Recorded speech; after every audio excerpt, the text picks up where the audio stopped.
Hey guys, welcome back to UDCYD. I'm guessing if you're still with me, you're determined to start your own business.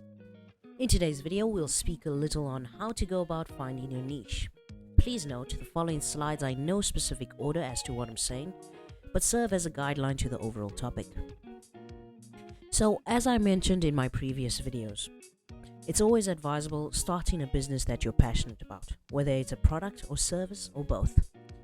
If you're passionate about baking, for example, and you're constantly receiving compliments from a variety of people for your donuts, for example, and they just happen to say, you should consider selling these. These are early signs from the universe, so if you're caught up in a rut of what you should be doing, this might be your starting point. And apart from the positive feedback people could be giving you, these could be your potential customers. And as I said, if your business idea keeps you up at night, and the freedom that it comes with, amongst everything else, just remember that the success or failure of that idea or business all depends on you. If you continue to let your mind wander further in that which you are passionate about, it could potentially lead to a franchise. And in the last example, you could focus solely on selling different varieties of donuts, which would further refine and define your niche. So, for example, look at Dunkin' Donuts or Krispy Kreme, for example, as compared to selling everything in a bakery like bread, bagels, cakes, cupcakes, and so forth. Of course, it's going to be overwhelming at first, trying to figure it all out, but as they say, charity begins at home, and where there's a will, there's a way. Your passion will lead you to the right people at the right time. All you have to do is just not doubt it, no matter how slow in the beginning. And most people say, get into the right business at the right time. There's no right time.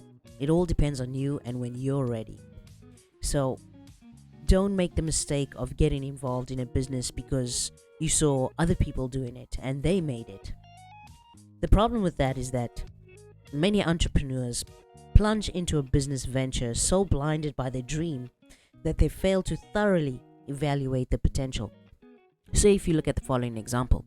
So, this person is good at building websites, for example, but the business they end up getting into is a dropshipping business on eBay, selling a whole bunch of products they haven't even seen or tested or tried, and they end up going bankrupt.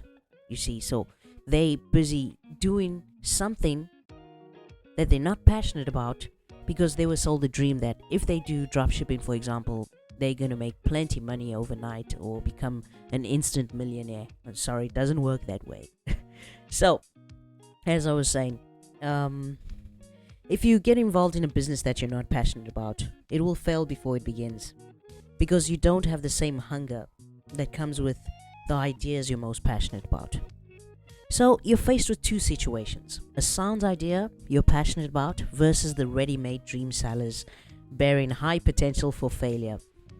In the previous example about the baker, they could narrow their business scope by focusing on one or two products, even though they know they're very capable of making much more, like bread, bagels, cakes, etc., as I mentioned earlier, which would be great, as it provides the opportunity for them to be the best at what they do when they narrow it down and target their own audience, as compared to offering a wide selection of products at the beginning and struggling to become a market leader for each of their offerings.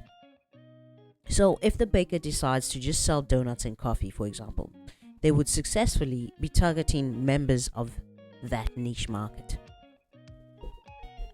So you've dodged a bullet by not giving in to those get-rich-quick schemes.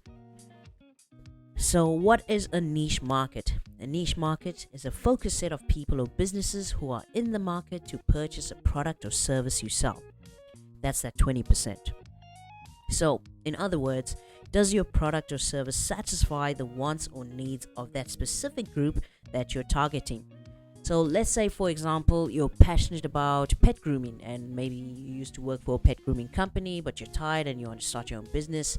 You start to do your research, and then you realize that within the area or suburb that you live, there's no pet grooming service and people travel far to take their pets on a spa day where they do their nails, color them, give them a haircut, and so forth.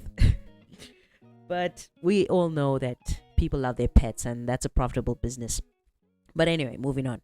So once you've figured out what your niche is and you start selling to that 20% or that niche market, you literally stand out from the crowd, and you don't have much competition in that area until someone else does it, right? And they do it better.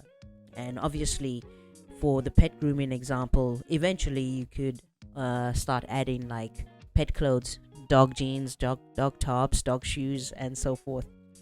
Yes, I'm laughing right now, but people are making millions of that. But anyway, so apart from you standing out from the crowd, and your customers give you positive feedback, eventually the whole neighborhood knows you, and yes, you're in a good position. So as compared to doing the opposite of creating a business of trying to sell so many things or so many services, that it literally takes time, it eventually compromises on your quality, and it's a headache, and who knows what will happen. But what I'm saying is, no matter which way you go, just start small and then take it from there. So we've established what a niche market is. And as much as I said, start off small, it's good to start off smart as well. So when you identify your customers' wants or needs, or have a solution to a problem within that scope of targeting that audience in which you wish to sell your services or products to, you have to ask yourself, like, does your product or service solve a problem? And would your product or service satisfy a want or need? So we could go back to the pet groomer, for example, and he hits both of those. He's solving a problem because there's no other pet grooming service within his suburb, and people want his service. They want to groom their dogs. They want to send their pup to spa day. So that's what you have to ask yourself when starting a new business. And as I said, I've put this section of the slide on this video, so you can take a pen and paper, jot some ideas down, and see how that goes.